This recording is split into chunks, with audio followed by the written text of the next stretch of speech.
Social মিডিয়াতে টিকটকে কিংবা কোনো অ্যাওয়ার্ড ফাংশনে দিঘিকে সবচেয়ে বেশি সরব দেখতে দেখা যায় স্টেজে, মানে কোনো নাচের অনুষ্ঠান বা ড্যান্স পারফরমেন্স যেটাকে আমরা বলি।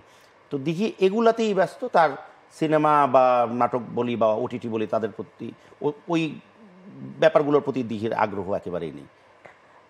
সিনেমাটা প্রতিদিন হয় না, সিনেমাটা প্রতিদিন আসে না। আমি চাইলাম আজকে শুটিং করে কালকে মধ্যে এডিট করে পরশু রিলিজ দিব, জিনিসটা এরকম না।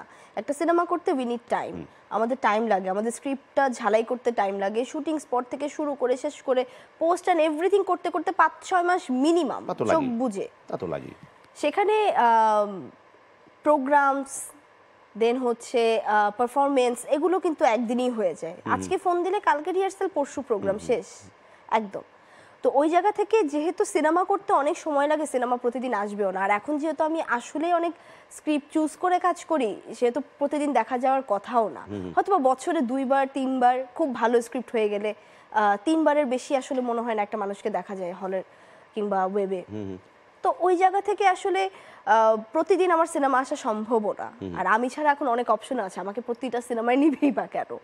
তো একটা প্রোগ্রাম করা যতটা ইজি, সিনেমা করা ততটা ইজি না। কিন্তু চাঁদ উঠলে সবাই দেখে, সবাই বসে থাকে, সো স্পেশাল জিনিসটা পরেই আসে। বাকি দিক আমি না, সবাই কিন্তু এরকম করছে এবং আমার মনে হয় এইটাও একটা পার্ট অফ ওয়ার্ক। অবশ্যই, অফ কোর্স, অবভিয়াসলি, কেন নয়।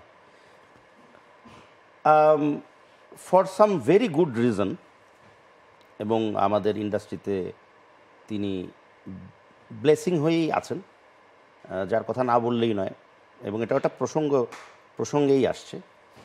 সবাই তো একটা অনুষ্ঠানকে যে করেই হোক ভিউ বাড়ানোর জন্য ওনার নামটা নেন, আমি ব্যতিক্রম, আমি প্রসঙ্গ ছাড়া ওনার নাম নিই না। কিন্তু উনি আমার খুব কাছের একজন মানুষ, আমার খুব প্রিয় একজন মানুষ, আমাদের দেশের একমাত্র মেগাস্টার শাকিব খান।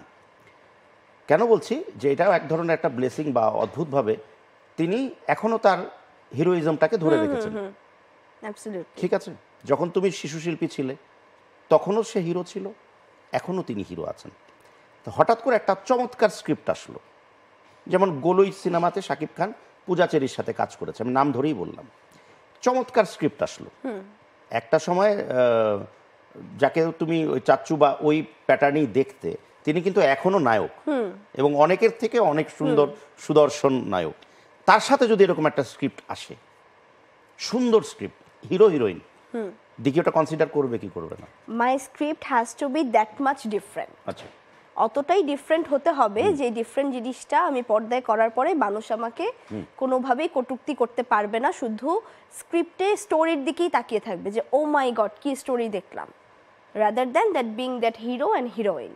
তো তখন যখন যদি পর্দায় আমি জিনিসটা মানানসই করতে পারি, যেমন ডিয়ার জিন্দেগি একটা সিনেমা, শাহরুখ খান আর আলিয়া ভাট কিন্তু হিরো হিরোইন, বাট কোনোভাবে কি মনে হয়েছে যে ওরা হিরো হিরোইন? আমরা কিন্তু ফোকাস দিয়েছি গল্পের জন্য ওরাই বেস্ট, কোনোভাবে কিন্তু মনে হয়নি যে আলিয়ার জায়গায় যদি অন্য একটা মেয়ে থাকতো এই ক্যারেক্টার ডিফাইন করতে পারতো, কিংবা শাহরুখ খানের জায়গায় যদি আজকে এটা রণবীর কাপুর হতো, বয়স কম, আরও মনে হয় ডিফাইন না, এটাই দরকার ছিল। সো আমার স্ক্রিপ্টও এটা ডিমান্ড করতে হবে। ওকে।